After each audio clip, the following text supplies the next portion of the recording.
राम राम।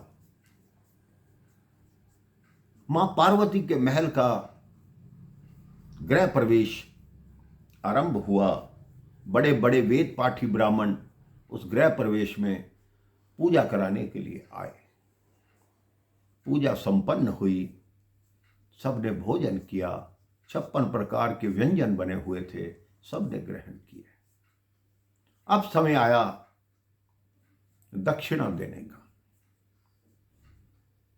सबको दक्षिणा दी जाने लगी, लेकिन जो मुख्य पंडित थे, मां पार्वती ने कहा, इस ब्राह्मण देवता ने ऐसे मंत्र बोले हैं कि ऐसे मंत्र तो स्वयं ब्रह्मा जी भी नहीं बोल सकते। इनको इनकी मनचाही दक्षिणा दीजिए। भगवान शिव ने कहा, जैसी तुम्हारी इच्छा पार्वती। अब वो ब्राह्मण क्या बोला कि देना चाहते हो तो मुझे मेरी मेहनतों का बस इतना फल दे दो। बनाया है जो तुमने मुझको यही महल दे दो। भगवान शिव तो तैयार थे। उन्होंने कमंडल में से जल निकाला, हाथ में रखा और कहा, तथास्तु। पार्वती जी ये दक्षिणा सुनकर बेहोश होकर गिर गए। उनकी मूर्छा खुली। उठते ही कहा, हे ब्राह्मण, तुमने जिस लोभ से इस मेरे स्वप्न महल को मांगा है, तुम याद रखना, तुम्हारी पूरी की पूरी पीढ़ी इसी महल में समाप्त हो जाएगी। तुम्हारा नाम लेवा भी नहीं बचेगा। भगवान शिव ने अपना कमंडल उठाया, अपनी पोटली उठाई, नंदी को खोला और उस महल से बाहर चले गए। वो ब्राह्मण थे मेरे भाई बहन, रावण के पिता मुनि विशर्वा। और जो वो स्वर्ण महल था वही लंका थी। मुनि विशर्वा ने अपने पुत्र कुबेर को वो लंका रहने के लिए दी। मुनि विशर्वा को देखकर माता केकसी को यह हो गया कि अगर मैं इनसे विवाह कर लूं, जो इससे संतान होगी वो बड़ी बलशाली होगी, महान होगी। तो केकसी का विवाह विशर्वा से हुआ।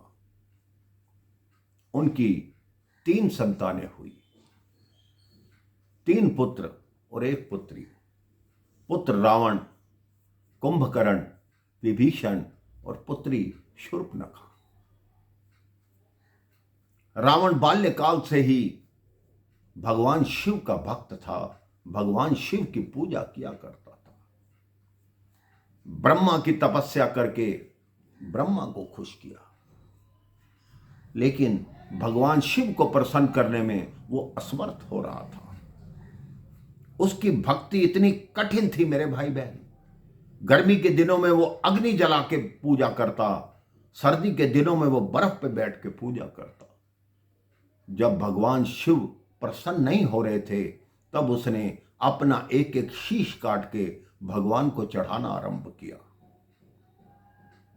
जब 10वां शीश काट के चढ़ाने लगा तो भगवान शिव उससे प्रसन्न हो गए और कहा, मैं तुमसे प्रसन्न हूं, तुम मेरे भक्त हो, मैं सदैव तुम्हारे हित की बात करूंगा, जो तुम्हारे लिए ठीक होगा वही होगा।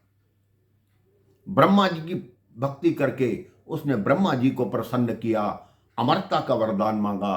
ब्रह्मा जी ने कहा, अमृत इस अमर तो इस संसार में कोई हो ही नहीं सकता, लेकिन तुम और कोई वर मांगो, बताओ। तो रावण ने वर मांगा कि मैं ना देवता से मरूं, ना दानव से मरूं, ना गंधर्व से मरूं, ना किन्नर से मरूं, किसी से नहीं मरूं। ब्रह्मा जी ने कहा, तुमने नर और वानर का नाम नहीं लिया।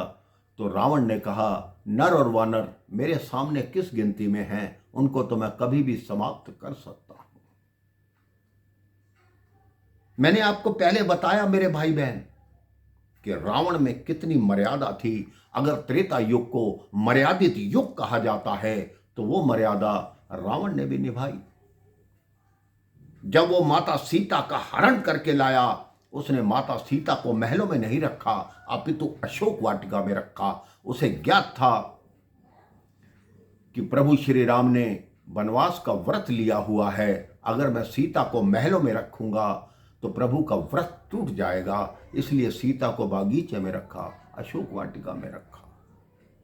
इससे आगे का प्रसंग मैं आपको अगली कथा में सुनाऊंगा मेरे भाई बहन। राम राम, जय श्री राम।